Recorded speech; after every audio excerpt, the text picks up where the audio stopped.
Bro, so when you walk into a room full of white people, do you get nervous talking to them?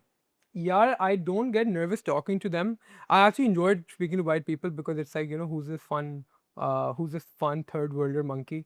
And it's like then you kind of have like a latent permission to kind of say and do what you want, and it's like, oh, he just comes from a backwards culture. And even like the more lip-coded ones, it's like, even though they're like, no, no, no, we can't be racist and stuff, racism is like it's there everywhere. Yeah. You know what I mean? So it's like you can actually get away with a lot being brown and like saying all types of off stuff. It's like, It's oh, he brown comes person privilege, bro. yeah, it's like, oh, he comes from a different culture. It's like, it's like I could do the stupidest thing. And we see this even in like modern day Britain. It's like, some of the Pakistanis there are doing the vilest and it's like, the left's defense, the lib defense is like they come from a different culture, they have different Literally, cultural values. literally. So it's like, at what point do we draw standards? But in a way, it's like we kind of benefit off of it as well. Oh, So it's like 100%. when I'm in a room of white people, I'm like, I have kind of like I have like a unspoken permission to say some wild shit. Like I can say some, I can say some out there and like I don't have to. Bro, I have no bills to pay for bro, it. one of my best friends was at Yeah. Cambridge, and she was telling me that she was at some law dinner Yeah. with a bunch of the other professors, Yeah. and she was on a table with someone from like Somalia and Iraq, Yeah. and this white old man comes up to her, some Christopher archetype, and says, "Oh, we've got death row table over here." Yeah. And honestly, I appreciate a white person like that Yeah. way more than the kind of person who goes like, "Oh, yes, he may have stabbed the person around the corner, but he's Yeah. just he's from North Africa, so it's Oh okay." yeah, oh yeah. Like there's something more dignified about like like the type of racism where it's like, oh, they like just to your face, like ये तो जाहिल है. Like Yeah. that's more dignified than being coddled by these guys. And You know what I mean? the Pakistani. I would rather you overtly call me a fucking than you Yeah. call me like, oh, he comes from a different culture and make excuses for me. Like don't make excuses for me, Bro, bro. the Call me a Pakistani paki. media version of that is Yeah. like they'll pick up the randomest thing Yeah. and they'll be like, oh, first brown person to do X. It'll Yeah. be like, first brown person to shovel snow in Mississauga after 7 a.m. award went to someone from like, And it's like, and it'll be on Geo News, bro. and it's like the worst thing is that like if you go like if there's like a Facebook post about it and there's like this Facebook comment, it's like We're so proud of Pakistani you. diaspora representing us well. First brown shoveler in Mississauga. I'm like, Yeah. oh, come on, can we please stop doing it? Or- It's like it reminds me of the entire thing. It's like we make the World Cup footballs. Yeah. It's like, it's like from Yeah. can we like not? Can we not? We have the best mangoes in the world. Can we And not? it's like, like, even further downstream from that is Yeah. like, मेरे बच्चे ने 12 साल की उम्र पे A levels physics का A star लेके आया. I was like, bro, why are you putting him through that? Yeah. It's like, but yeah, It's pretty low I would much self-esteem. rather like not be patronized. I would, yeah, I would much rather like just if you're gonna be racist to me, just be openly racist. Yeah. Say that I think you're a jahil brown person. Just tell me I'm a and get it over with. Like, don't coddle me. I don't need your pity. I don't need your sympathy, NGO. You know what I Literally. mean? Like, I Yeah. do not need it. This reminds me of a story actually. So in my first year of uni at SOAS, I did economics and philosophy, right? So this one time there was this क्या कहते हैं, there was this lecturer to come in. He was some like NGO human rights activist type of character, and he was supposed to give us a speech on human rights. And what happens is that so this guy like he's like a typical NGO cell boomer, giving a nice big speech about human rights. 5 minutes in, Gora it's like, uncle. Gora uncle, like typical boomer. His name is probably John Smith or some shit. Like I don't remember his name. John Doe. Yeah, John Doe ass guy. So he starts like first 4 or 5 minutes in, he's like, just talking about the importance of human rights. I'm like, yeah, this is pretty normy. Okay, sure, I don't have a problem with it. And then the conversation, his lecture, takes a weird tangential turn into the human rights abuses in interior Sindh. I'm like, okay, fine. He just mentioned it. He keeps going on. It's like 5 minutes in, he still talk about interior Sindh. Like 20 minutes in, he just keeps talking about interior Sindh. And like at this point, like I'm kind of getting annoyed. I'm like, bro, if you go on the Wikipedia list of where human rights abuses are happening, I'm sure interior Sindh might be on them. But for you to come in and just make your entire lecture about it, I don't think whatever's happening there warrants that. Like, this is 2015, but like, we still have Gaza. We still have like, a lot of these different places where things are a lot Kashmir worse. is just a few hundred kilometers, Kashmir is 1,000 kilometers, not. yeah, Kashmir is not that far away. So it's like I was getting really, really annoyed. I was getting pissed off. I was like, bro, like, you have kind of an agenda. So me being like, me, I got up in the middle of it. I'm like, bro, you don't know f***ing jack squat. Have you ever been to Pakistan? He's like, no. You've never been. Have you ever been? You Douglas Murray. I Douglas Murray the f*** out of him. I'm like, bro, you keep talking about Pakistan. Have you ever been there? Like, it's not like that. I live in Pakistan. It's not like that. You know what I mean? And I'm like, have you been to interior Sindh? He's like, no, I haven't. I'm like, what are you talking about? And you know what I mean? do you know, it's not that there aren't bad things happening in Pakistan. Absolutely. But it's that after a certain point, when you're being lectured to by these guys, Yeah. it goes from, I have this European classic concern for human rights, Yeah. to I'm playing the women's rights card in Iran. I'm trying to manufacture consent for some kind of subversion. Like, it starts leaking Bro, into like, that. I was getting like really, really irked. So like literally in like a lecture for like 150 people, bro, I got up and I started arguing with this guy. I'm like, bro, like, and like I was 18 years old, so of course it's not a very, very intellectually mature argument, but I was just irked. I'm like, but what's your fucking issue? I don't want this guy, like, say it once, say it twice. You're going on and on about it. And I got pissed. Like, I went off and like, it was kind of a mic drop moment. And then like, okay, so what happened is that afterwards, right? Afterwards, like, lunch break, we all go to this nearby cafe. So my best friend at the time was like this Swiss Israeli Jew, like, Okay. who went to boarding school in Switzerland, like, family were like pretty C-suite level guys at like Rothschild Bank in Switzerland. I'm like, as plugged in as you get. And him and like that entire crew was like really, really good friends of mine at the time. And his entire thing was like, bro, you f***ing cooked him. I hate these type of NGO type people. I hate these human rights guys. They know shit. And in my, like, I'm a young child. I'm like 18 years old. I'm like, yeah, bro, based is like, let's go. These guys. And it's like, and now thinking about it, I'm like, he had his own character. Where was he coming from? Where was he coming Yeah. from? And like in the moment, you don't realize it. You're just thinking like, yeah, man, yeah, I'm getting props, like my. And then you realize it comes from a very controversial, ugly place. Be that as it may, I felt more like, and I still, and I maybe in certain directions I was like,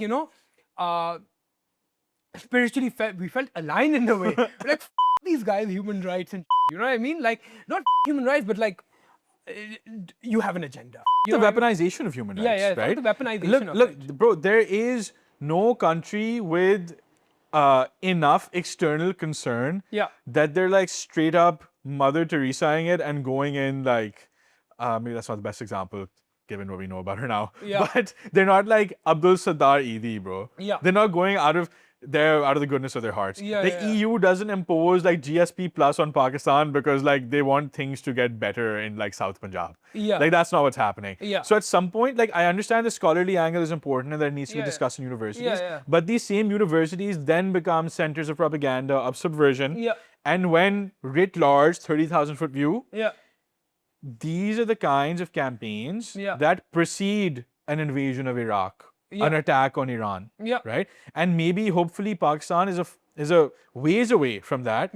But if we don't think that our enemies are like active 24/7, it's not the coverage that bothers me if something happens like that's negative in Pakistan. It's how lopsided and how weaponized it is. Yeah, absolutely. And in that moment, like I said, I'm 18 years old. I don't know any better. This is in 2015. This is like in peak like end of history era. Like, the libs have decided what history is going to be for the next 1,000 years. Like, guys like Francis Fukuyama are getting like Nobel prizes for great scholarly work. And you're type saying of it shit, about you know what I mean? interior Sindh, which is culturally the most accepting and one of the most diverse places in Pakistan. And sure, it has its problems, but like, you're painting it out to be, You're painting like it it's some out to be hellscape. like it's the worst place in the world. And I'm like, it's not. Have you been there, bro? You know what I mean? I haven't been there myself. But like, I know it's not that bad, bro. It can't be that bad. Like, you know what I mean? Maybe it is, but like, it was so agenda coded. Like, coming back to it, it's like, I can't stand like these guys like lecturing me on like, who I am. Bro, speaking of white people lecturing us, I had a white person in brown skin, a true coconut, lecture me when I was in like 8th grade or 7th grade. Bro, we had this teacher who was British-born Pakistani. and she came to teach us like English language. Funnily enough, like every single person in the class had like better English than her. Like I felt like they thought that because she grew up in England, she'd be. Anyways, so I was kind of sussed out by her immediately because she would say things like, "Oh, you know, it's not easy like talking to a. It's not easy talking to a room full of 14 white people." Yeah. I don't know why she said 14, but and we were just like why? Like why are you so underconfident? Yeah. Like and I hated that. It really like even as like a 10-year-old child, like it really bothered me, right? And I was like, look, I always I remember, so this was my first year in KGS, right? And I was new, I was belligerent, I was fighting with people, I didn't particularly get along with a lot of people. I was having like that, you know, or like, I don't know, pre-teenage angst arc or whatever. So I'm like, but I never felt the need to minimize myself to fit in. I was like, this person is the exact antithesis of me. Like this person wants to minimize themselves to shrink. To shrink themselves to fit in. Right? And often with the views she'd espouse politically, like my friends and I would talk about it and we'd be like, bro, this is like, this is the kind of stuff that now you see on university campuses abroad, where like you have like fifth columnist type, anti-Pakistan, like psychological thing of like I'm like an ant in the white man's like ant farm. It never really went away. I think some people are destined to like jump on these, like, you know, like spin on these hamster wheels. They can lose farm for the rest of their lives with this type of stuff. You know, even like I said, bro, I was at SOAS, like, bro, SOAS is the most notoriously like left-leaning liberal, and like I have a little bit more sympathy towards like, you know, the far left of things as I did back then. But back then it's like, you know, peak end of history moment. The left has won history forever. It's just a matter of time until we're homogenized meat sacks. You know what I mean? No culture. Eating bugs and shit. If we're eating bugs and stuff, like, you know, there's only farming, like soybeans and shit. This was like in that, like this was a time where this was like, you know, likely. This was like, you know, and SOAS was like, you know, the cherry on top of this entire scene in UK. And in a lot of ways, like, I remember this was 2015. So in 2016, when Trump won, right? It felt like, you know, my dada won like, you know, a seat on the Union Council. The Union Council or something, bro. It was like I was really, really happy. I was, you know, you can't. It was like it was suffocating, bro. It was suffocating to be talked down and like coddled by a lot of these people. Like I'll give you another example, bro. Like I said, I was in my philosophy module, right? We had this entire like in my philosophy classes, we had this module on decolonial thought, and okay, I'm not a great big fan of the decolonial thought for a bunch of different reasons, whatever. But the vast majority of the posturing in the entire class was like, you know, look how oppressed these brown people are. And most of there were two actual brown people in that. Like, there was me and there was this one Indian guy. And the rest was like, it was mostly like white girls, like, you know, pink hair types and stuff. Armpit hair dyed pink and shit. Like coded like that, you know, coded towards that end of the spectrum. And it's like, you know, their entire thing where it's like, oh, they're oppressed. We need to, you know, third world liberation is sitting in Italy, sitting in France or whatever. And it just spiritually, I was like, bro, I am not oppressed. I am more free than you are, you know? You are probably more oppressed than me. I'm not oppressed. And I'm not saying that, you know, I represent everyone in Pakistan when I say something like this, but I feel like the vast majority of people don't necessarily view themselves like this. It's a very, very small circle of people who view themselves like tangentially as like, you know, ontologically inferior to the white man, so like we are oppressed. But I think for the vast majority of us, we don't see ourselves that way. And then what actually, like, you know, made me feel like confident in my stance in that is that the Indian guy in my class, shout out Abhishek, miss you, bro. He's a very, very left-leaning Kolkata, like he's from Kolkata, very left-leaning, like, you know, Calcutta, like, you know, Indian Marxist type, you know, very left-leaning. So, and he was a fan of decolonial thought, you know, he liked that entire strain of stuff, you know, and even though he agreed with the theory of what we were learning, he understood, like, I get exactly why you would get pissed off in that. Like, and he was also like, I'm also getting annoyed by it. Like, bro, you're not there to tell me. You know, you don't need to coddle me, you know. Like, this is for me, and like I don't even accept it from me. Like, it's not for me at Yeah. all. But even he felt that, and I was like, yeah, Bro, I feel like, with as much as I've grown to love and appreciate overseas Pakistanis and change a lot of my harsher views on them in the past few years, yeah, there's a section of the diaspora yeah, that is out there like getting offended and oppressed on our behalf, yeah, right? They're espousing beliefs and attitudes like defeatist attitudes that we do not hold. no, And it's not just privileged Pakistanis. It yeah. is the average Pakistani. Go to anyone on the streets from Karachi to Khyber, and you Nobody's ask talking them, about the British. bro, ask them, right? Like, bro, they will have so much civilisational pride. Yeah, Ethnic as they should. enclaves in the UK, for example, Yeah, or societally, they've got their net negatives, but it is still a symbol of I actually think my way of life is better than you. yeah, Right?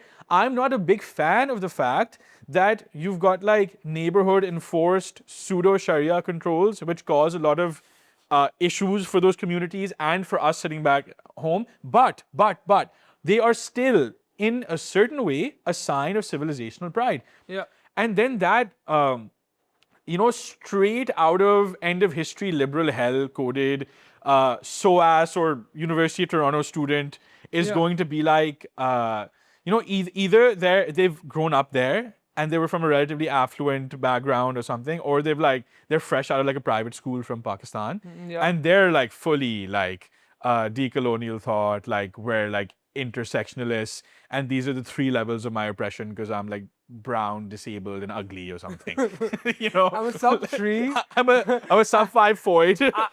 I'm sub 3. I'm a India cell, and Yeah. and I'm a midwit.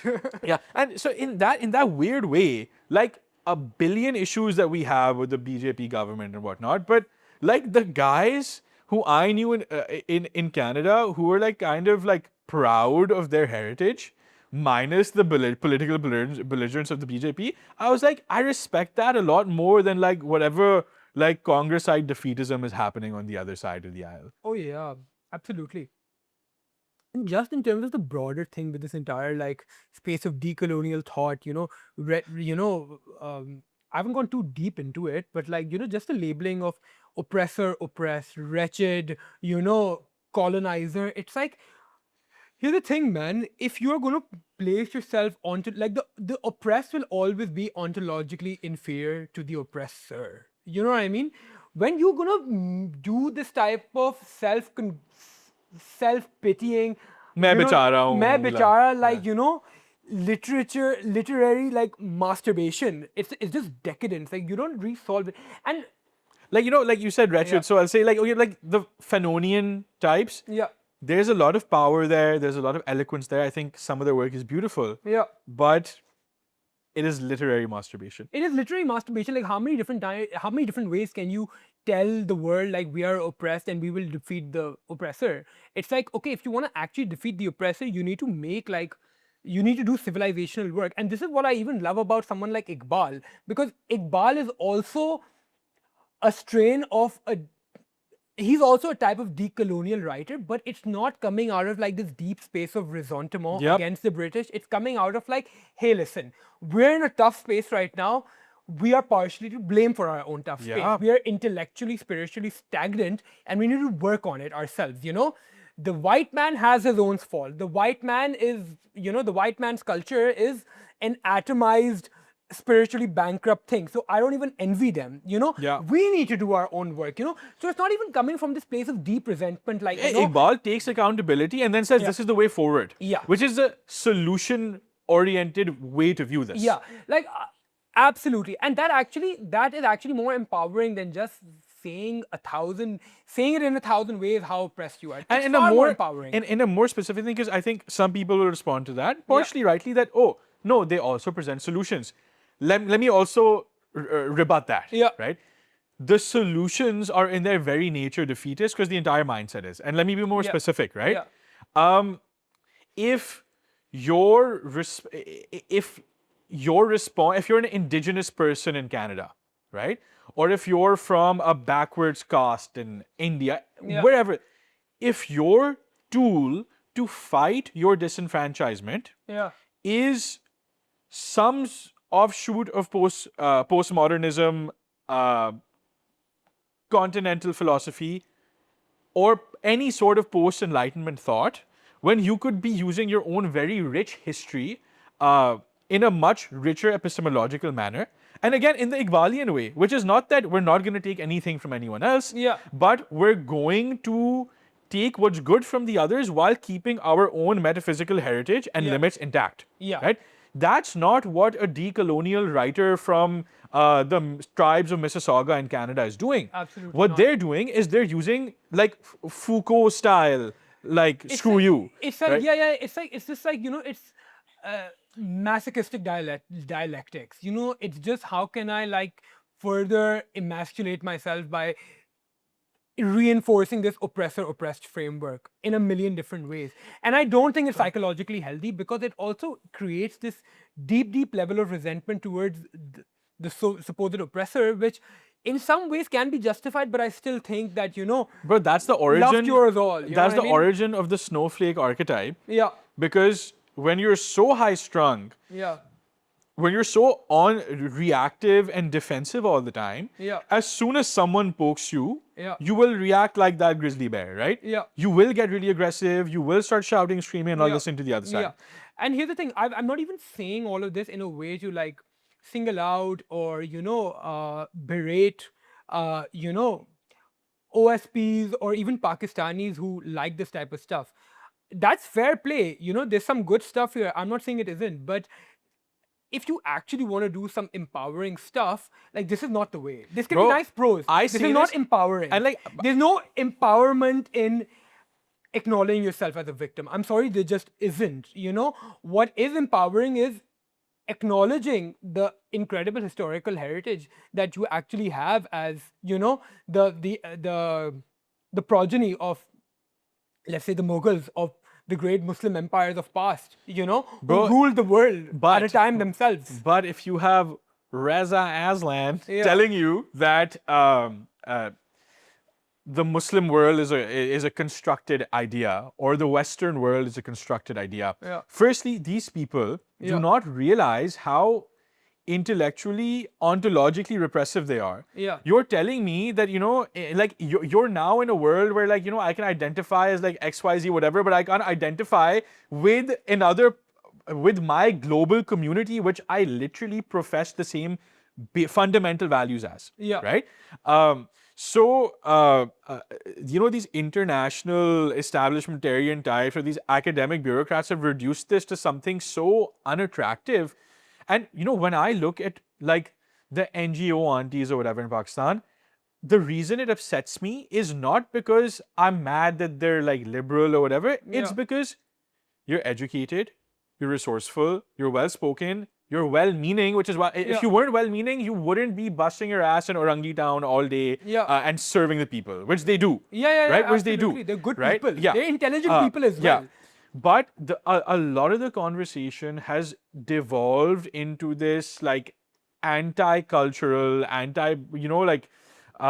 defeatist post-USAID phenomenon, which it doesn't need to be. Like these are the people, these are like the educated, high IQ, verbose, eloquent people who should be coming over to the base side. Absolutely, they would be our greatest allies, no doubt about it. And even in terms of this, it's like, it's very, very like I'm such a midwit. I always bring Nietzsche into everything, but it's like, it's like Nietzsche diagnoses exact phenomena perfectly in terms of slave morality. It's that I cannot defeat the oppressor. My only outlet is my own resentment, and I'm gonna write these, really, really beautiful creative works. And Nietzsche talks about himself. He's like the most powerful thing about the slave is the creativity of the slave. Because he has no way to actually change his own reality, so he becomes extremely creative, extremely like mental gymnasticy, where it's like, by writing this pseudo-masochistic work of how badly I got I reclaim my power, this is the pinnacle of slave morality. Bring it to, let's operationalize this a little bit. How does it play out in the politics of the world, right? A fundamental issue with all of these, say, ethnic politics, is when you're always playing minority majority, there's an inherent incentive by the minority party to always be like, main bechara, because if you move past that, very few leaders will be like, oh, now our problems are solved. You'll just find new reasons to say I'm oppressed. Right? As opposed to civilizational building visions that unite, right? Like an Iqbalian type of vision that unites and that says, I can identify with you, not just from Khyber to Karachi or from, Lahore to Landi town, but literally anywhere in the world, right? That's positive creative energy. So I feel like it's not a coincidence that these things map onto each other so perfectly. And just to kind of bring it back to, I was watching Riz Ahmed's new TV show, Beth. Is it Beth or is it Bait? I don't know. That's really interesting. I think it's in English. I think it's Bait, actually. Bait, bro, that's how Pakistani I am right now, bro. I just read everything as an Urdu word. Pakistan. Bro, I'm a Pakistan, bro. Pakistan unite. Okay. So Bait, it's about him. He's auditioning for the role of Bond. And naturally in British society gets a lot of backlash because a lot of people are like, we don't need a brown Bond. We don't need a brown Bond, and there's like white racists like EDL types saying you're corrupting like this national hero. And then there's brown like leftards, like lefties who are like, oh no, you're appropriating or the... You're gesticulating for the white man. Yes. Basically. You're gesticulating with the white man. And that's like his old girlfriend, his ex-girlfriend was writing about him like that. So the show is, it has some genuinely hilarious moments. And I have no logical reason to say that they've been unfaithful in how they've portrayed how Pakistanis are. Like the parents of first-gen immigrants. It's good stuff. So I'll say my final judgment in the end. I'm just trying to paint it out. Like, for example, the way his parents are, they're very accurately portrayed even from the way that they speak. They actually, speak kind of like how we do. So like, they also have the same fake accents we do somehow. Anyways, so the parents are like very like Pakistani private school, like that's how they sound. And then the kids, all the cultural references they make, all of like the pop culture, religious references they make are not... They're authentic. They're in good taste. They're in good taste. My complaint would be sometimes like he takes it too far. Right? But then I feel like that's me kind of like getting cringed out for the wrong reasons and being like, oh, diaspora can be cringe. I feel like that's what's happening there.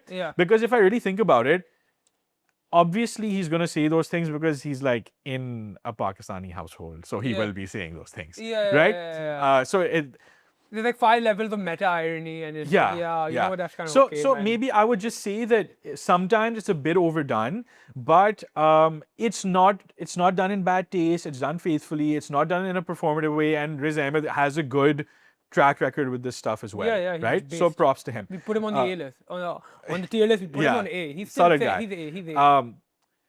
A controversy that has arisen from Bait, Riz Ahmed's Bait, is their liberal use of the word Paki. Are you baiting me right now? I am baiting right now. Who's pissed off about them using Paki? Bro, everyone except actual Pakistanis living in Pakistan.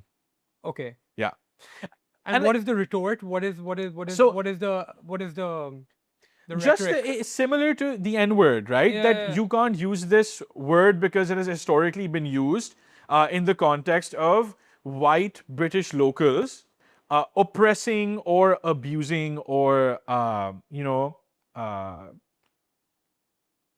just as an abusive word towards Pakistanis. So are we doing this linguistic gymnastics, like we're reclaiming the word, Paki is now our word, it is now ours, we have power because we have reclaimed it. Are we doing these linguistic gymnastics? The most charitable interpretation we can give this is that if someone really wanted to stretch it, is that the fate of the word lies with the British Pakistani diaspora because they've faced it and we haven't. Okay. So maybe they have some say in it, sure. But, bro, think about like the uncle who owns a chicken cottage or like, Zahid who like owns the kebab shop. That uncle or the auntie that had to like, in the 60s from Mirpur lug like 10 children to this other end of the universe. These were probably wonderful people. Yeah. They made lives for themselves there. Unch needs zarur hoi. Yeah. But at the end of the day, these are not the people complaining about this in this particular way. Okay. Right? It is like, you know,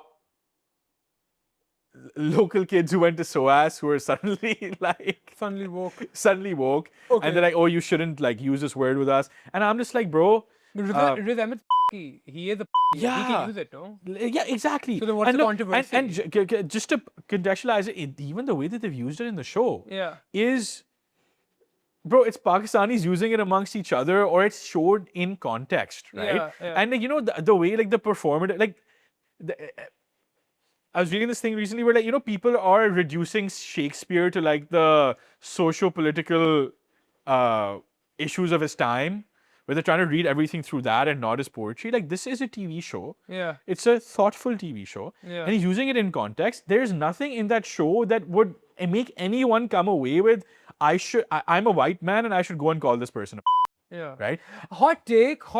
I feel like, you know, we shouldn't do kind of what, you know, different communities like black people did with the N-word and like try to make this like this huge taboo word. It's like, bro, either everyone can use it or nobody can use it, including us. Because if you're going to do this stuff where it's like, we can use it because we are reclaiming it and it gives us power, what does that do when somebody who's from the out group uses it? Is that a dilution of your power? Bro, it's that same linguistic gymnastics bullshit that always ends up biting people in the ass. Because if you're going to lobby to become this protected class of people, the reaction comes hard.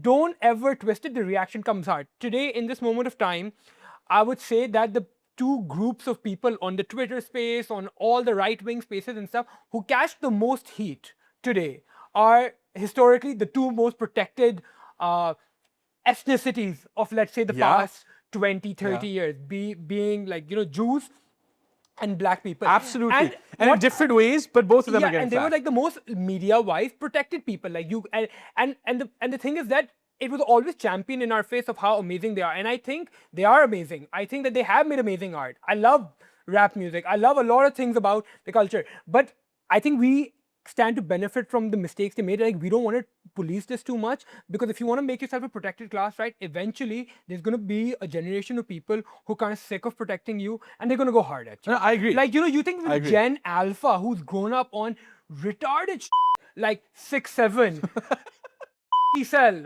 looks maxing, who are making new vernacular as it goes on, but they're going to one-shot the out of your millennial brain. Absolutely. You know what I mean? Absolutely. It's like, you cannot control it. If you're going to let the cat out of the hat, you let it out and you deal with it, or you don't let it out. I agree. And there's you no can't more. do this thing which African Americans do. You can't be like, you know, commissioning Vox articles about how problematic it is. Either you use it or you don't. Like, bro, with what African Americans do with rap music, right? S-tier art form. But when you're seeing the N-word again and again and again and again and again, and then it's like, I do this weird power play when I'm at a concert. Like, I'm Kendrick Lamar. I'm making 100,000 people sing along with me, but one white boy accidentally says the N-words, and then suddenly he's like, I'm not saying white people to say the N-word. I'm just saying it should either be a word that's not acceptable in polite society at all. Right? It shouldn't be blaring in every child's ears in every mall. 24/7. You go to a mall. You open the radio. You go on a YouTube or so pick one. YouTube video. There's an ad in the beginning, and it's like, you know, it's like N-word. You know what I mean? So it's like, pick one, you know, and I think we shouldn't make the same mistake. Don't lobby for special treatment. And like, bro, for example, like a lot of I was very close to some Africans, some Zimbabweans in uni, and they were like, dude, and these were like the Gujarati East Africans and whatnot, and they were like, dude, we openly use the N-word with our black friends, and they have no issue with it at all. I mean, you know, maybe that varies. I'm not making a case for it. Some people have the past, like it's different, it's contextual. Like, doesn't mean you should use it, doesn't mean I should use it. Like, whatever. This is not an advocacy thing. It's a principle consistency thing. Like, pick one. Either this is an ugly word that you don't use. And then don't reclaim it. Then banish it. Then banish it from your lexicon entirely. I have no issue with people using it, because, like, dude, if all of us are saying it, if all the British Pakistanis are saying, oh, Paki, which apparently they are, right? Then it gives the oppressor, who is apparently in most cases a white man or whatever, it gives that particular racist person a lot less power to upset you. right? Absolutely. They can't set you off in one word the way this power has been given over to racists in the American context. Absolutely. And you know what's a counterexample of a group who took it on the chin throughout our entire childhood? It's East Asians, bro. Like, Yeah. East Asian racism or East Asian jokes and stuff were never tabooed. It was openly, like, people would be saying, like, ching chong or whatever type Yeah. of stuff. They were never a protected class. And today, I would say that compared to all the other non-white people, they suffer the least racism. In fact, most people are like, these guys are kind of based, Yeah. And even if you look at their attitudes towards it, they're really, really cool about it. They're like, we don't really have that much of a problem. You can say what Bro, you want. people will justify this Yeah. by saying that, oh, in that case, people are punching up because Asian Americans perform so well in everything and they're very highly educated and the highest earners and highest IQ. But that's kind of not the point, right? Yeah. The point is, coming back to the original point you were making, is that you need to see yourself as something great. Yeah. You need to treat yourself as that high earning, high achieving, whoever Yeah. from day one. Otherwise, you're never going to get there as a community. Bro, there's not enough praise I can place on the collective psyches of, let's say, the Chinese or the Japanese who Yeah, don't bro. take this too hard. In fact, if you look at the Chinese, right, and they're not like, copers in the sense that they're going to erase their history. They openly say that we had a century of humiliation. Yeah. Never again. How never again? Not by doing decadent, self-masturbatory, masochistic dialectics. Yeah. But we're going to work. We're going to $10 million for gender programs in Pakistan. No, The USAID stuff. Yeah. They don't play by that shit. Yeah. What they're going to do is that we're going to do cultural development. We are the progeny of a 5,000-year-old civilization. We are the only, other than Iran, there's a civilizational state that still exists, and they take pride in it. And so this shit doesn't bother them. And even if you look at it today, I would say that they suffer the least racism precisely because they had thick skins about it. They didn't, they weren't commissioning Vox articles and stuff about like, oh, don't use the word Jap or chink or whatever. You know what I mean?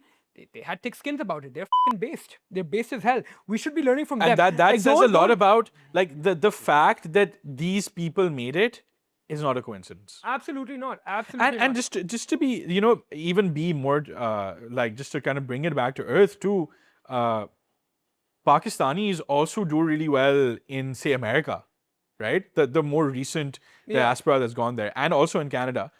So it's not to say that those people are inherently defeatist. Yeah.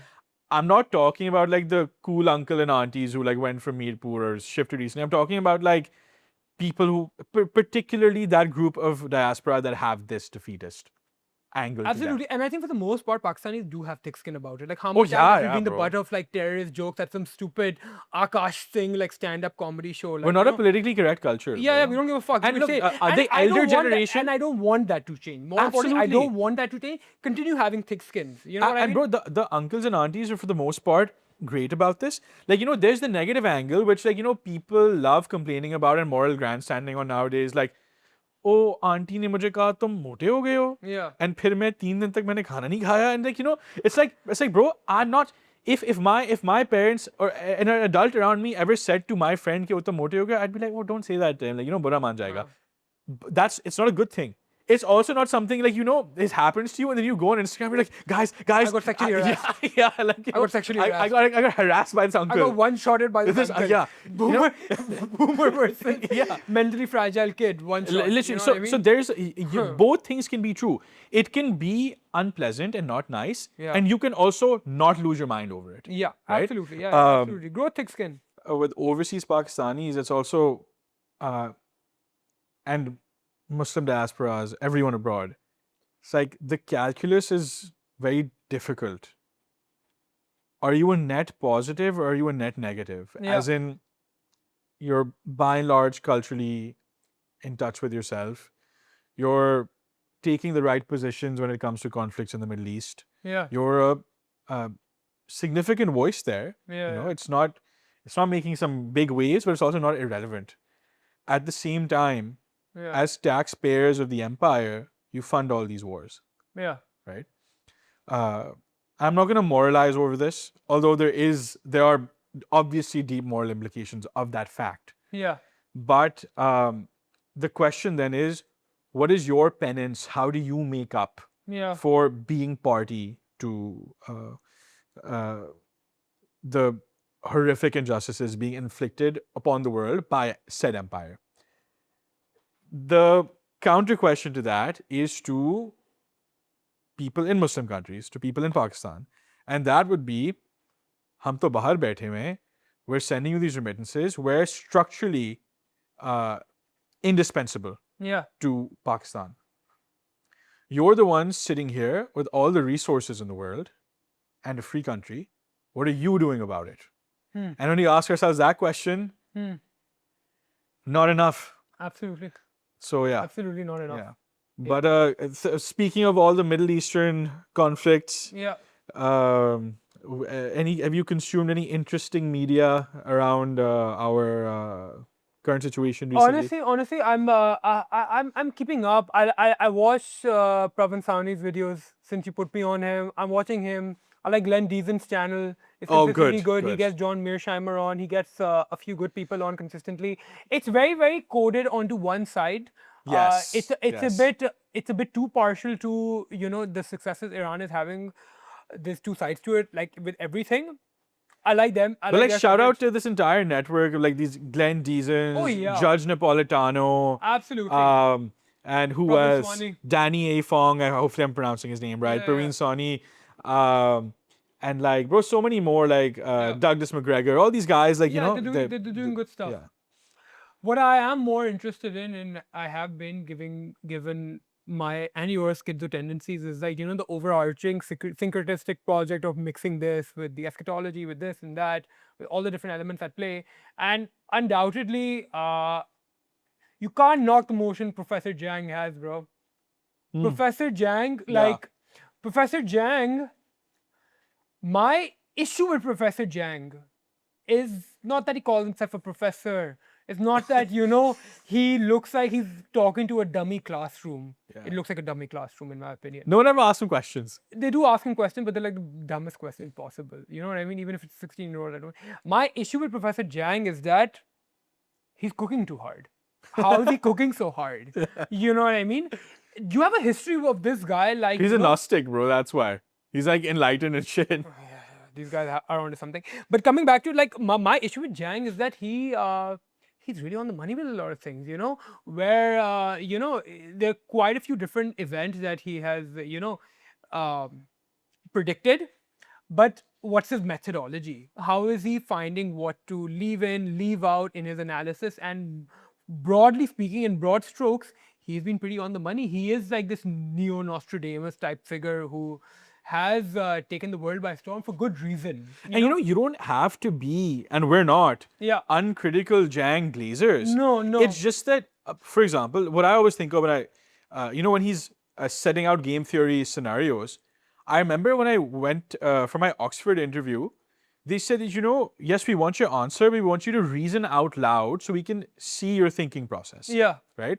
If he's presenting 8 well thought out scenarios, it helps the average consumer of history who's not spending hours reading into this stuff really understand what the different nodes and tension points of the conflict are. Absolutely. He's, I would say, like the best gateway drug into this entire schizosphere right now. Yeah. Like he's Fuentes, but better because he takes it on a different level.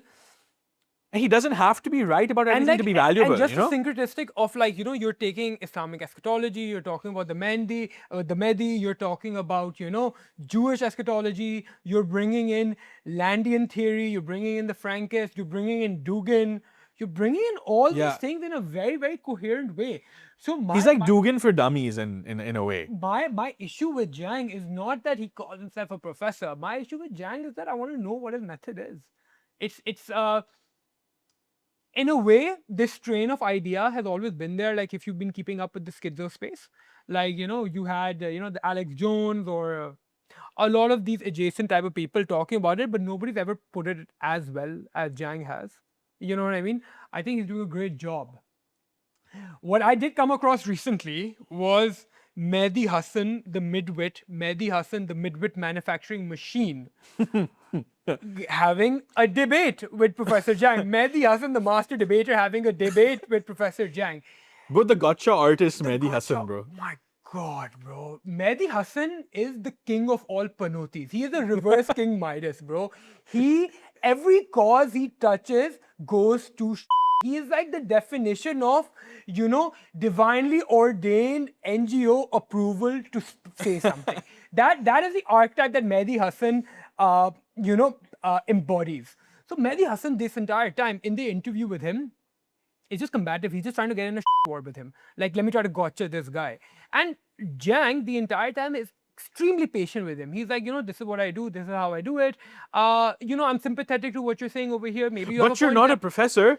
And then it was like... Why do you call yourself professor? Yeah, and like the weakest thing comes at the end of the thing where he's been trying to bait Jiang all interview into like, stumbling upon himself or getting into some debate with him. And then his last line of thing is, but don't call yourself a professor. You don't call yourself a professor. And it's like, these credentialist fucks, like, you're calling him an agent. I'm not unsympathetic to the idea that Jiang could be an agent. To be spitting that type of elite ball knowledge with striking accuracy, chances are you are an agent. I'm not unsympathetic to the idea. But you know who is without a doubt an agent? It is the likes of Mehdi Hassan. It is the likes of Piers Morgan. It is the likes of Hassan Minhaj. These extremely useful establishment touts who will not say a word, who will jump onto a cause only when it is popular enough to do so, but at the same time hand-rigging those who've been talking about it for years. Like the likes of Alex Jones, the likes of all these conspiracy boys.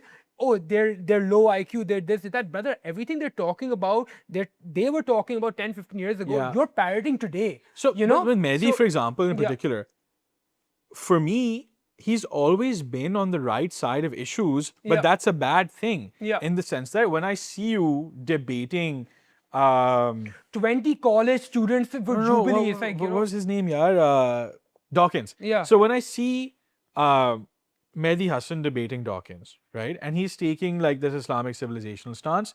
I'm happy he is. But the quality of discourse that he is, like, it is all gotcha.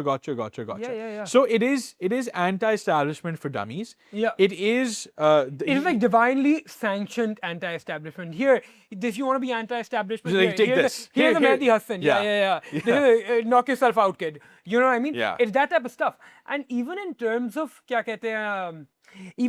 he said with this one thing in the entire thing, like, facts don't matter. And Jiang literally, with so much patience, he's like, facts do matter, but facts and the truth are not necessarily the same. Maybe the truth is apparent before we can have a scientific, rational method of proving it. This has been the case throughout history. A lot of the time, this is one of the biggest debates in philosophy, bro. Like, literally, there's an intuition, there's an observation you make about something, and then maybe when science's tools are refined enough, maybe it will prove it with facts, maybe it will not. But there is a... He's like the Islamic West Ben Shapiro. Oh, bro, he is spiritually and epistemologically the same creature that Ben Shapiro is. It's just that he is the Ben Shapiro for people like us. And I happen to just because I happen to agree with a lot of his major positions on in broad strokes does not mean I like his net contribution to the cause. Absolutely. I like he will once again, even in that interview, you say Pax Judaica, this is some right-wing conspiracy theory. Brother, the right-wingers were calling child pedophilia, elite pedophilia circles 20 years ago. Are you hand-wringing them today? They had a point. They were doing the actual dangerous journalistic work that you claim to do. And now you get to benefit from. You can go morally grandstand in front of Western audience talking about Epstein because of the work that those did. And, you know and what bro, I mean? when So when he says, oh, you're perpetrating this Pax Judaica archetype, Jiang asked him, do you accept that in Israeli parliament they talk about greater Israel? Like, yes, I do. So then... You agree with it? Yeah. It's the same linguistic gymnastics that these guys are obsessed with and they make their careers on. As if being a master debater gives you any authority over the truth. You know what I mean?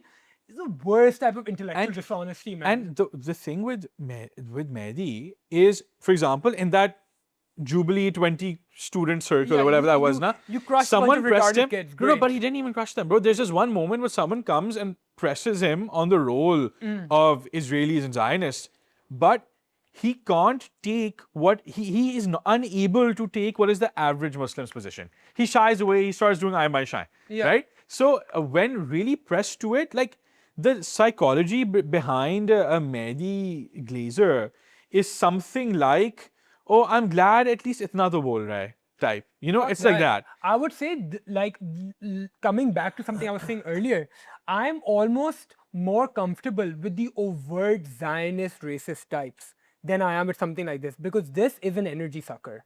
You know, something like him just exists to suck the energy out of what people are actually feeling like and what they're actually experiencing, to have an establishment approved way of having peaceful protest. That's basically what he is. It is honestly, if I could remove one phenomena from the world, this type of breed of public academics, or the literal most hateful people in the world, I would remove them, because they're actually the biggest impediment to any truth seeking. And are they not the embodiment of a limited hangout? As in, for those who aren't familiar with limited hangout, the idea that you release an agent into the world who goes 70% of the way in terms of criticism, but never goes all the way. So they can't engender any actual action. Now, am I accusing him of being funded or paid by anyone? I'm not making a claim like that, right? All I'm saying is, purposely or inadvertently, he is a useful idiot to quell the fire in the hearts of people who are upset about this, right?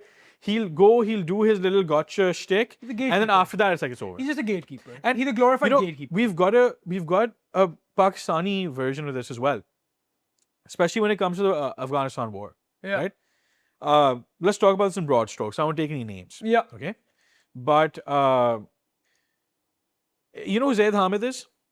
Familiar. So Zaid Hamid is that guy with the lal topi and the military getup. I know what he looks like. I've seen him in reels, but I haven't really engaged deeply. So, and this guy is, I'm not saying I take his views seriously, okay? But in an Alex Jones kind of way, in all of the schizo ranting that he was doing, he painted out a picture of what would evolve in the region, not just in the Middle East in terms of an eschatological war, but also in terms of Pakistan, where when our lib-coded, international establishment-coded class was saying that, oh, America is going to bomb Afghanistan, they'll wrap them up like this. They'll wrap them up the way they wrapped Gaddafi up, the way they wrapped Saddam up, the way what they did to Iraq. It's going to be quick and easy. It's going to be Venezuela. Bro, they couldn't have been more wrong, right? The 20-year war in which, at the end of which, they handed everything over back to the Taliban. Why is it that the Zaid Hamid archetype or the Maulvi classes were more correct in their long-term assessment of Pakistan's geopolitical game and situation than all the think tank leftists, everyone who's like, you know, Chevening scholar, this, that, Rhodes scholar, this, that? Why is that supposedly uncultured and marginalized section of academics, thinkers, whatever you want to call them, in the long run scale of things, always correct? And why are all the academics like, I didn't see that coming actually? So it's a similar kind of divide. It's the same thing. At this point, and I made this joke with the Eon boys, it's like, at this point, if you are not a batshit insane extremist, I'm not interested in what you want to have to say. It might be 99% bull, but one place you're going to be so on the money on, and I'm going to have to take it seriously. But you know what I mean? I am more comfortable with listening to the deepest vestiges of far left crazy and far right crazy shit than I am in any centrist, establishment coded center left, center right. Like this is where creative, spiritual, intellectual energy goes to die. Absolutely. You know? Absolutely. And my biggest thing coming back to it is like, left on broader scopes, in bigger pictures, the left used to be in just the base political spectrum side, right? They used to be the intellectual curious, the guys who used to ask questions, the guys who used to create new culture, the guys who used to be progressive. That's what the history. And a lot of people might think, and fairly so, they might think that I am right wing. And there is some truth to that, but that is not without me having deep respect for a lot of leftist legacy. The art I consume is left. You know what I mean? The movies, the music, most of it is left tilted. It's made by self-professed leftists. You know what I mean? And I have great respect for the left and what they've accomplished. But today, they have no mantle to the claim of being the progressives anymore. Because the progressive, there's an inherent sense of open-mindedness, truth-seeking that has to be embodied by a progressive. And the left, at least the left which sides with the Mehdi Hassan liberal establishment archetype, right? They are more ontologically conservative than any right-winger is. Bro, Because- absolutely. And it's gotten to a point where now, when I see, obviously there's like Trump's base, which is the part of the solid Trump worshipping base, which is like, yeah, even though you ran on a pro-peace platform, America First platform, and you're going into Iran, we'll still support you. There's also a very large part of what was formerly MAGA that after the Epstein files is like, I don't want anything to do with this. Right? Or is massively disenchanted. And there's also America First conservatives, like Nick Fuentes types, who are increasing in number day by day, who are saying that we are not with you on the Iran war. Nick Fuentes is out here saying, pray for Iran. Yeah, you can't call somebody like Nick Fuentes a conservative anymore. So now show me, and harnessing your logic, anyone in the comments, show me where there is such a massive subaltern, not even a subaltern anymore, a parallel movement, a Tucker Carlson, Candace Owens size movement on the left, which disagrees with the establishment. It doesn't exist. And this isn't to say the right's better than the left. This is to say that left, wake up. You guys used to cook. Yeah. You guys used to cook really, really hard and go beyond these binaries of, go beyond the left-right binaries. They like the left could never produce like a Michael Parenti today. That's not happening. Not anymore. Not anymore. And they need to refine that, rediscover, reinvigorate that, that and what happens curious, to people, truth-seeking spirit that they embodied in the past. I know you're critical of the techno-feudalism stuff, but Varoufakis, as a political leader, is massively influential now internationally. And what happens to Varoufakis as a leftist finance minister of Greece who takes a stand for his own country? Gets kicked out. Right? Sidelined now, I think Switzerland or which country made a case against him, like a frivolous case against him, because he said that he used drugs when he was in university. So, उस पे case ठोक दिया जैसे मतलब third world में होता है जिस तरह से. They did a case on him. Right? I think in Greece they did a case on him, which is unbelievable, right? So the left, forget producing intellectuals of any caliber, they cannot hold, unse hazm nahi hote intellectuals of that caliber. Yeah, absolutely. Coming back to what even something like Jang said, because he, Mehdi even asked him, oh, you're so right-wing coded, like you must be right-wing, something along those lines. And Jang is like, no, actually I am left. I believe in like social democracy. I believe in redistribution of wealth. My fans are all right. What does that say? Yeah. The right today, the intellectually, the intellectual vigor, the intellectual curiosity is firmly in the right's camp, because the fact that the right embrace someone like Jang, who's a self-proclaimed leftist, it says everything there is to be said about the state of the intellectual spectrum. And bro, think about it this way. Bro, we China glaze all the time. I'm like out here nerding about housing policy. You're reading into like, AI, resource distribution, God knows what. Like we're into this, right? And over the past few years, generally, I've grown economically left in some particular areas. Same. But man, the average lib today won't care about that. Even though those are the most actively influential, consequential, material things you could talk about.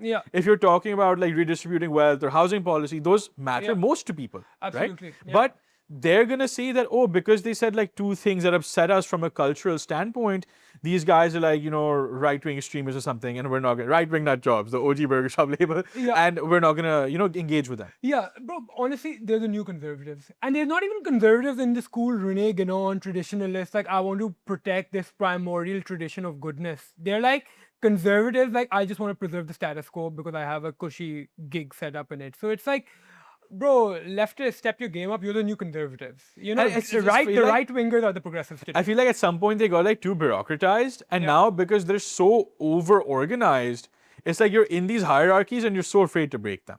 It's a bit of a joke. And any like with Jang and earlier Joe Rogan, maybe 5-6 years ago, right? It's like these guys self-proclaimed leftists. Oh When they yeah. break into the scene, like Joe Rogan, well, I'm a Yeah. left-leaning guy. I Yeah. like Bernie Sanders. Yeah. He was intellectually, spiritually, ontologically, he was a left-leaning guy, and you pushed him away to the right. So you need to step up your f***ing game, boys. And You where really they need to step up and your look game. where they should be doing like they'll have puritanism for everyone else, Yeah, but as soon as you get the Mamdani optics, yeah, right? The guy can have an ultra Zio police commissioner, yeah. and that's fine as long as he has the optics and the language that they want. Yeah. So at some point, it's like, man, come on, nurture your left. Yeah. Be a real leftist. And I think about it, in the context of Pakistan as well, where I'm like, dude, say, at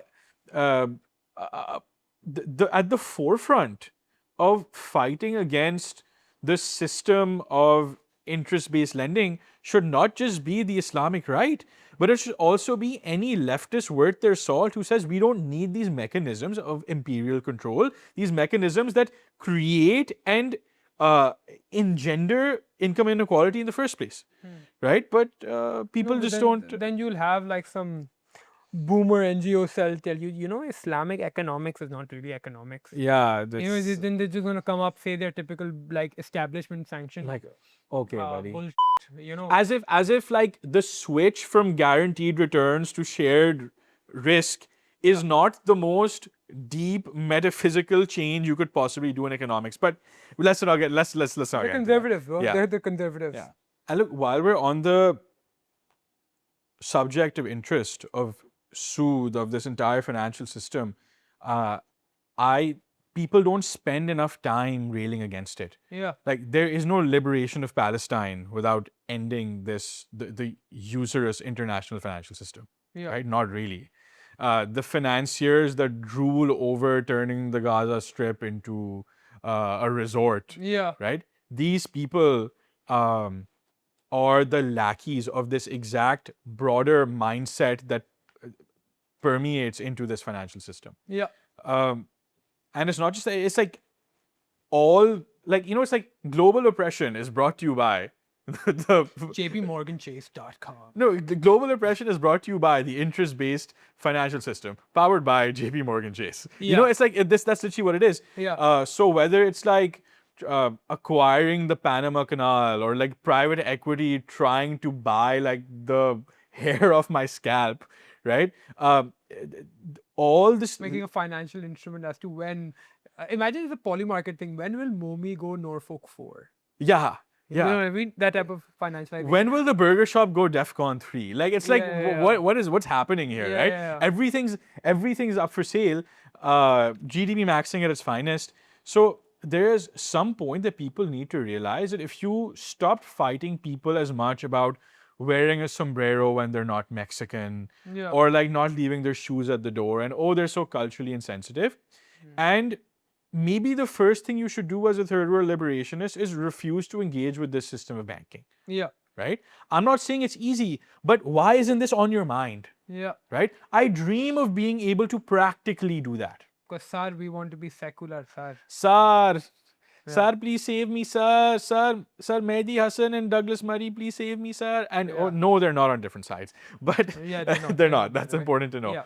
But and in all of this, people seem to, like, all the attention goes towards like, we need to change, we need to disempower lobbies and change XYZ law and empower the Competition Commission, and like Lina Khan is the second coming of, my Lord and Savior type. Yeah. And like that's valuable work. I'm not saying it isn't. Yeah. But at the same time, the primary driver of wealth accumulation, risk-free, that allows a BlackRock or any major financial institution or individual to accumulate so much wealth across the generations is this kind of interest-based.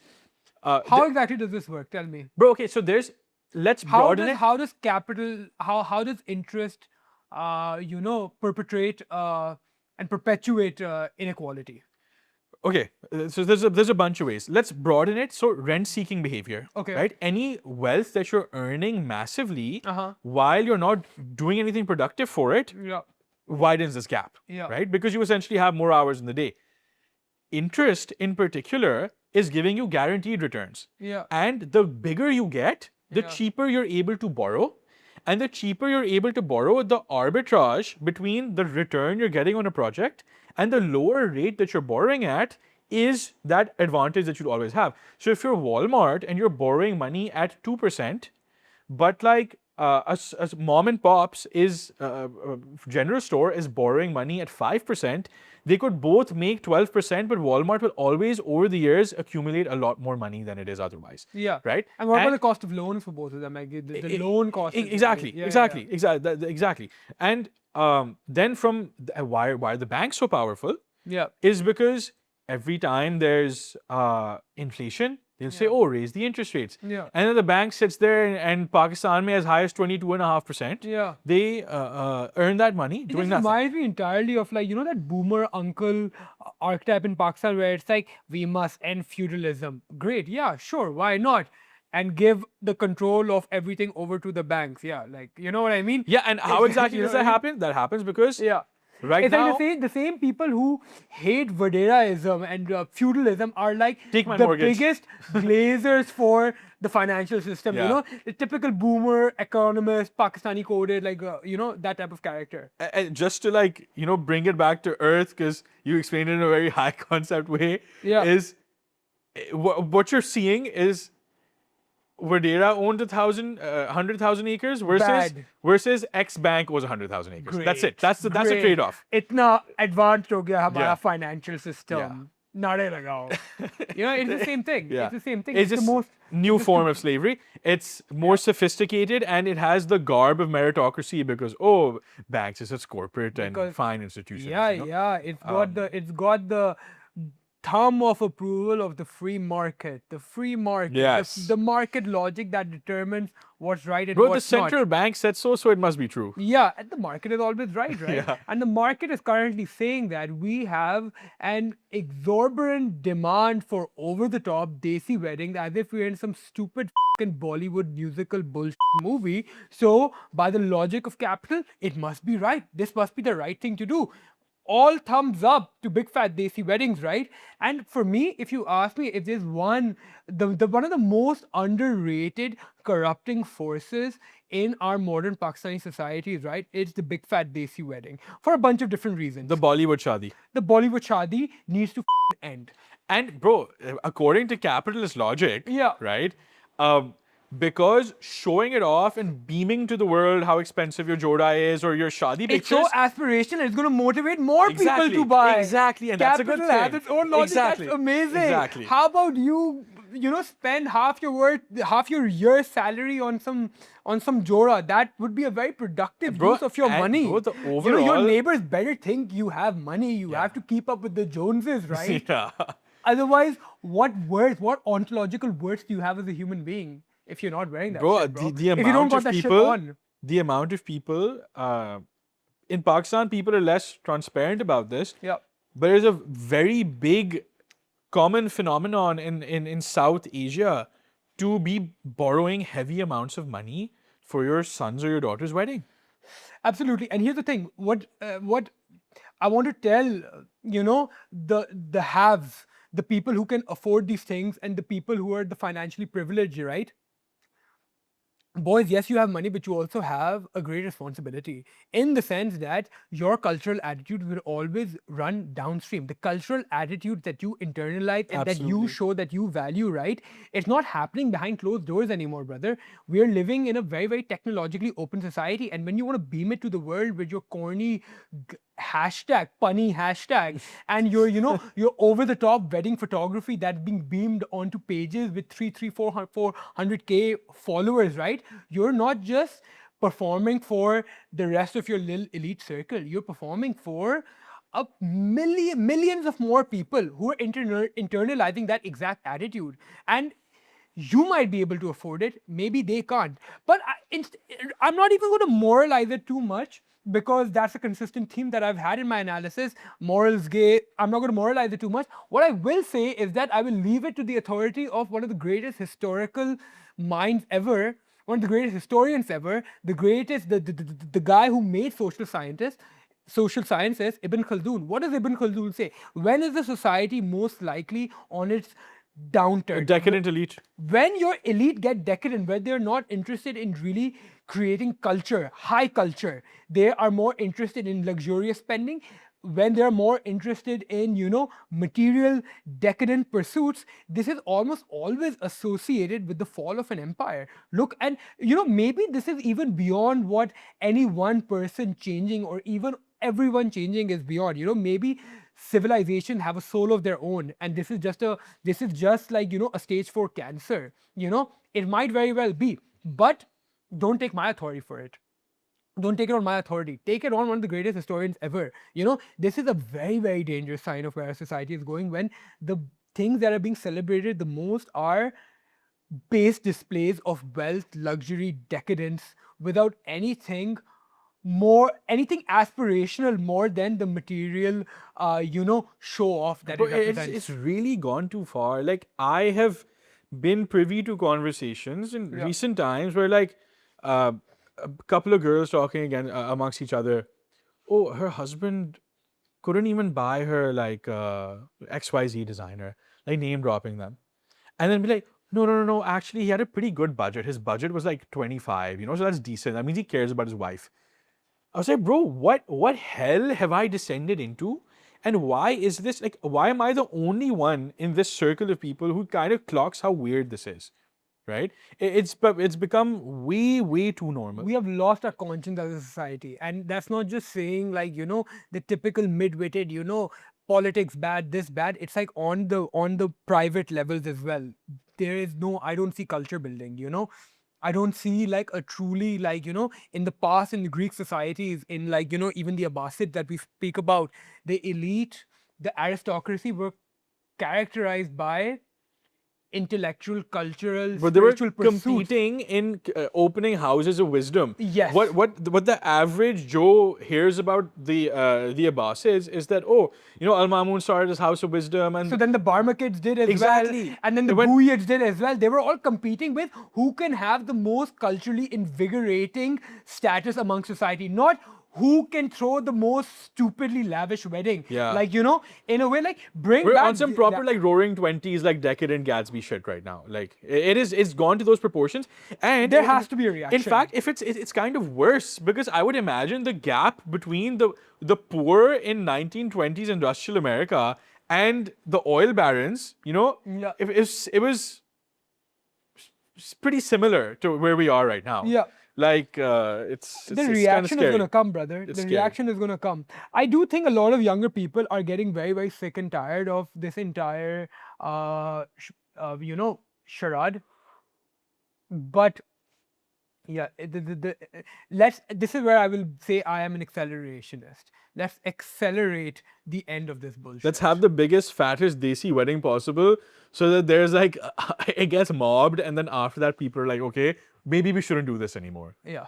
And like you said, it's I'm a not, proper I'm not unsympathetic. let to them eat that. cake, Marie Antoinette type Yeah. bullshit. It's the most Marie Antoinette, let them eat cake, coded bullshit. We'll have a bunch of people saying in the comments, oh, it's their money, let them spend it how they want. Yeah, sure, it's your money. I'm not saying don't spend it how you want, but at least be kind of based about it. This is the most unbased shit in the world. I'm sorry, I don't have time for it. If you were spending it, quote unquote, for yourself, you wouldn't be beaming it out to the world. It's not for yourself. Right? It's for and look, at some point, there has to be some sort of we're not saying make a law against it. We're calling for self-accountability. I'm not against making a law for it. I think in Punjab they have kind of a law against this, right? There's a cut-off one time. dish. Huh? One dish. One dish. There's a cut-off time. If you gonna call it a mehndi, cut-off time is 10 o'clock. Yeah. You have to call it a sangeet or something. There are ways around it, but I would say Lahore and Punjab is much better about this, where they have tried to take some steps to maintain the social cohesion. Yeah. The dangers that some of this stuff can do, and props to their local governance for recognizing this. This is something that I hope that we can even do in Sindh. Curtail this shit a little bit. Put time barriers. Put like limits to how much you can do. Of course, they are also excessive. I'm not saying they're not. These guys, the thing is, no, They're I'm also not very, very knocking your excessive. point. Yeah. I'm not knocking your point. That's a positive thing. Yeah. At the same time, the highest level, this is what the government can do. Yeah. The ultimate level, which I feel like we're kind of coming at it from, is like you need to rein it down yourself too, because you'll always find a way to spend. They can't come in and say, don't buy a 50 lakh ka joda. Yeah. Right? So people will always find a way. How do you kind of moderate this? There needs to be an inner awakening as well. Where it's like, okay, I have better ways to spend my money. Demoralizing. And speaking of which, right, there's this attitude that a lot of the capital, and I might have been one of them maybe a few years ago, which the capitalist class has towards socialists, oh, these socialists, they're just envious of us. That's why, they hate us because they ain't us. This is the attitude that a lot of the haves have towards the have-nots. They hate us because they ain't us. But honestly, there is no difference between an envious socialist and a haughty capitalist other than the fact that one has material wealth and one doesn't. Because the socialist hates those who have material wealth, and he internalizes the inferiority complex that he gets from not having the material wealth, and then he pursues that through political change. The capitalist, the one who's deriving his entire sense of self-worth through his material accumulation, is doing the same thing. It's just that he has it, because his sense of self-worth is coming from the fact that he has, not that he has not. So I suspect that a lot of the people who... The socialist thinks he's better because he doesn't have money, and the capitalist thinks he's better because he has money. And both of their universes revolve around pesa. And what would happen when the socialist gets money?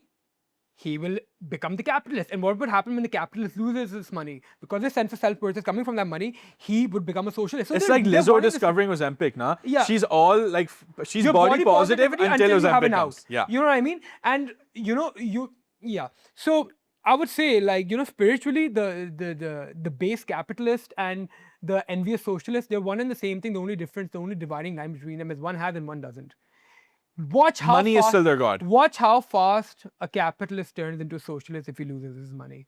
Watch how fast that happens. I guarantee you. All these people who are deriving their sense of self-worth from just material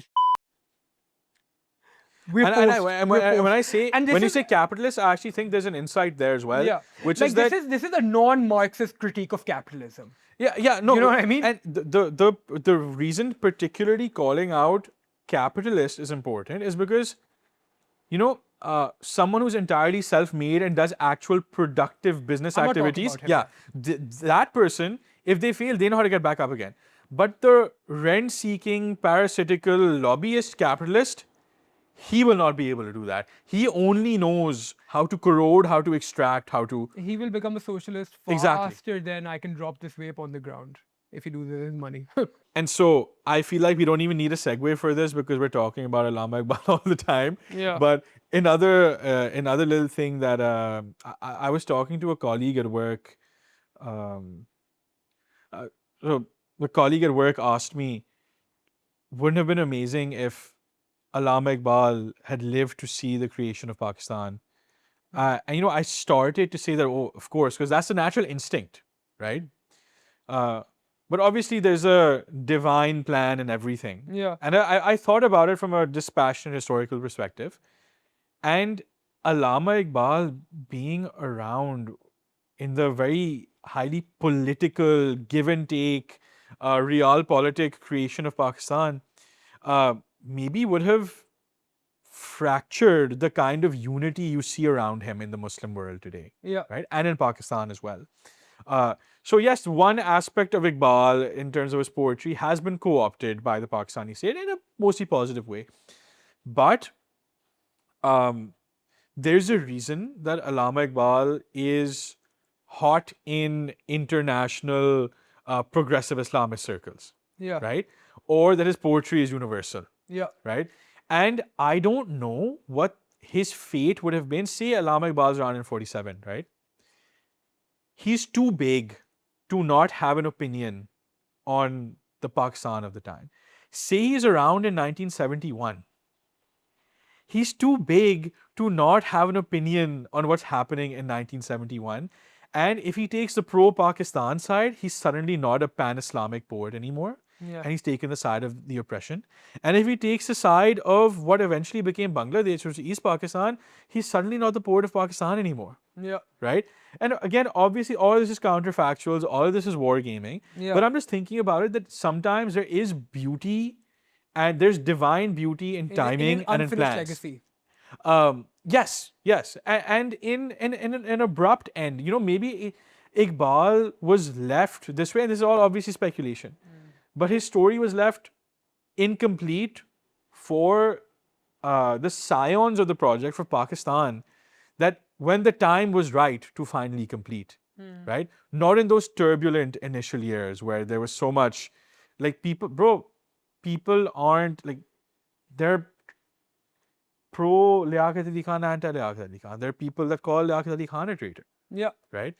So in that universe, pretty much untouched. Exactly. And that allowed for Iqbal to be this unanimously acknowledged shining sun that he still is today. So, it's kind of beautiful if you think about it. Alluding back to our previous episode that we did, Allama Iqbal and Nietzsche, and the similarities between both guys cannot be less profound, because you can say the same thing about Nietzsche. Because he became famous after he died, and he was co-opted by the Nazis. What if he was, and the more far-right elements of German society at the time. Yeah. Imagine he was around for that. All of that happens like 5 to 10 years after he dies. Yeah. It starts, you know? So what if he would also be too big to not have an opinion on something like that? Absolutely. So maybe his legacy remains so powerful precisely because he died when he did, and it wasn't left to get corrupt. You either die a hero or live long enough to see yourself become a villain. That type of thing, And in many ways, you would say that Iqbal's theory of state building is incomplete. Yeah. But in a almost beautiful metaphorical way, that allows for the attitude of eternal ijtihad to continue, and for people to pick up that mantle where he left it and then just run with it, right? The idea now is not to, I was having a debate with another friend. Runaway circuit, that is the Mardi moment. Yeah. And I was having this debate with a friend the other day where he was like, people should be working on completing the legacy of Iqbal. I was like, the legacy of Iqbal is not in bringing his ideas full circle in a way that is faithful to his worldview. Yeah. The idea of Iqbal being brought, of Iqbal's mantle being carried forward is the current Marde moment taking the eternal principles that Iqbal appealed to and in his own stead redefining them and running forward with them. That is the eternal ijtihad that he advocated even when for. you read Reconstruction, right, he has this thing he's alluding to is that khudi and discovering the self is not a destination, it's a spiral that goes up till infinity. So maybe we don't need to finish the legacy. The legacy is not meant to be finished. Exactly. It's supposed to be continuously rewritten, analogous to his idea of the self and the self-discovery, which is, and up till infinity. And just to round this off, he does none of this without opening doors to any kind of, he does none of this, he doesn't open doors to any kind of deviance when he says, istihad. Because the Marde Moment's first stage is abiding to the law. Yeah. So for him, that's a prerequisite. So for all the people advocating for these extremely open readings, right? You can do with that vector what you will, but ultimately, bro was based and green-pilled, and you can't run away from it. Yeah. It's almost as if non-aligned, politically adjacent philosophy becomes the most politically consequential. Be it Nietzsche, be it Iqbal, be it to some degree Marx. Yeah. This is the good This is the good shit. If you're a political thinker, don't pick a side, try to die early, and be based as